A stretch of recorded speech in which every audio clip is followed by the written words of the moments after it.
오늘 우리가 읽은 성경 본문 말씀을 한마디로 조리면 이렇게 말할 수 있습니다. 성도는 하나님을 이용할 때 세상 앞에 큰 수치 당함을 아는 자이다. 성도는 하나님을 이용할 때 세상 앞에 큰 수치를 당하게 됨을 아는 자이다. 말해주고 있습니다.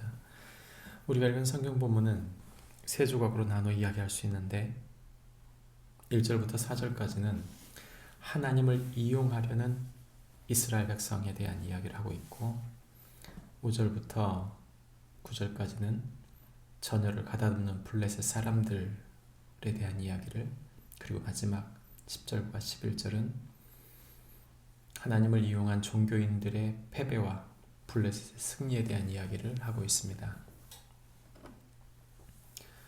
오늘 우리가 읽은 성경 본문에 나오는 이 이스라엘의 패배와 블레셋의 승리는 우리에게 굉장히 중요한 의미를 줍니다. 그 중요한 의미는 무엇인가 하면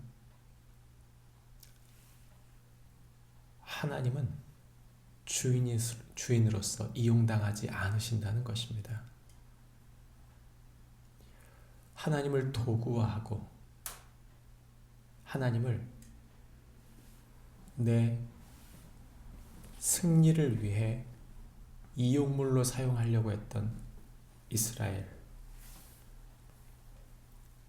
그 이스라엘이 결국 하나님께서 주시는 심판을 받았다는 것이죠. 하나님을 전쟁의 승리의 도구로 사용하려고 했던 이스라엘, 사실 전쟁에 승리할 수도 있고 패배할 수도 있습니다. 그런데 생각해 봐야 됩니다. 그것 또한 누구의 계획인가? 그것 또한 하나님의 계획입니다. 만약 그것을 받아들였다면 그들은 하나님을 이용하려고 하지 않았을 것입니다.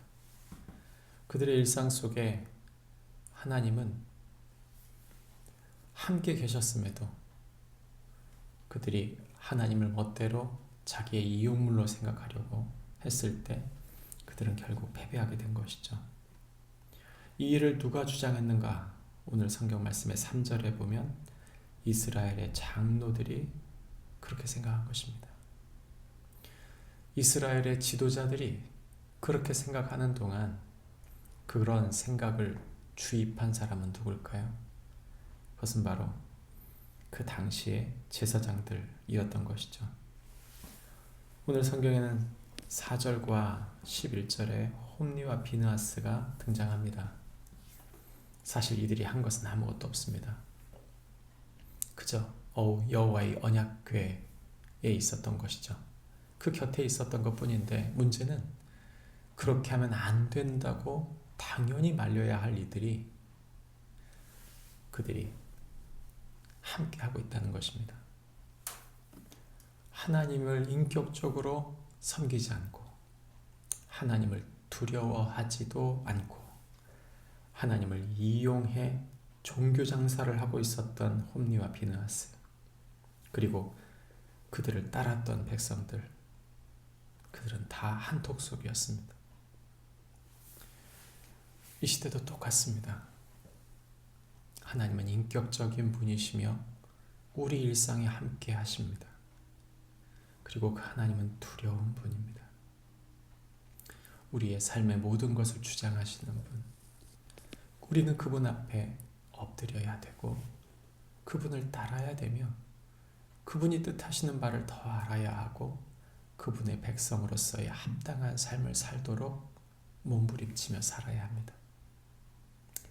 그렇지 않고 내가 원하는데 내가 뜻하는 대로 살면서 하나님을 내 이용물로 사용하려고 할 때 성경은 심판당할 수밖에 없다고 말하는 것이죠. 설교자들의 위험성은 바로 여기에 있습니다. 하나님을 이용하려는 목회자, 설교자, 그들을 따르는 자들은 똑같은 심판을 받게 됩니다. 우리 스스로 물어야 합니다. 살아계신 하나님 앞에 나는 하나님의 백성인가? 나는 과연 하나님을 나의 주인으로 섬기고 있는가? 예수님께서는 이러한 종교인들에게 경고하십니다. 마태복음 21장 42절부터 46절이 이렇게 말합니다. 예수께서 이르시되 너희가 성경에 건축자들이 버린 돌이 모퉁이의 머릿돌이 되었나니 이것은 주로 말미암아 된 것이요 우리 눈에 기이하도다 함을 읽어본 일이 없느냐. 그러므로 내가 너희에게 이르노니 하나님의 나라를 너희는 빼앗기고 그 나라의 열매 맺는 백성이 받으리라. 이 돌 위에 떨어지는 자는 깨지겠고 이 돌이 사람 위에 떨어지면 그를 가루로 만들어 흩으리라 하시니 대제사장들과 바리새인들이 예수의 비유를 듣고 자기들을 가리켜 말씀하심인 줄을 알고 잡고자 하나 무리를 무서워하니 이는 그들이 예수를 선지자로 알미었더라. 예수님 당시에도 똑같았습니다. 그들은 예수 그리스도 하나님의 아들을 눈앞에 보면서도 그 아들의 두려운 하나님의 임재가 그 앞에 임했음에도 불구하고 그들은 여전히 하나님을 말씀대로 섬기지 않고 오히려 자기가 주인이 되어 기세등등했었던 것이죠. 예수님께서 이 말씀을 하실 때 하나님의 심판이 당신의 아들을 기준점으로 이루어지게 될 것에 대한 말씀을 하실 때 그들은 그것을 받아들이지 않으려 했습니다. 받아들이지 않으려 한다 하여 그 심판을 피할 수 있는가? 결국 그것이 아니었던 것이죠. 저와 여러분이 결국 마지막 날에 서게 될 때 바로 이 예수님 앞에 서게 됩니다. 오늘 우리에게 주신 소중한 날이 그분의 주인 되심이 선포되고 그분을 따르며 그분의 뜻을 온전히 이루어드리는 하루가 되는 축복이, 그리고 그런 인생이 되는 축복이 저와 여러분에게 있길 바랍니다. 기도하겠습니다. 하나님 아버지,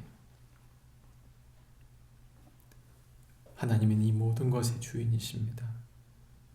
우리의 일상의 주인이시며 우리의 상황의 주인이시며 우리에게 말씀하시는 분입니다. 주의 말씀을 먼저 듣고 그 말씀을 온전히 따를지언정 우리가 원하는 대로 하나님을 이용함으로 하나님의 심판을 받는 일이 없도록 주님, 교회 가운데 특별히 영적인 지도자들과 그들을 따르는 모든 이들 가운데 함께하게 하여 주옵소서. 예수님 이름으로 기도합니다. 아멘. 하늘에 계신 우리 아버지여, 이름이 거룩히 여김을 받으시오며 나라의 마옵시며 뜻이 하늘에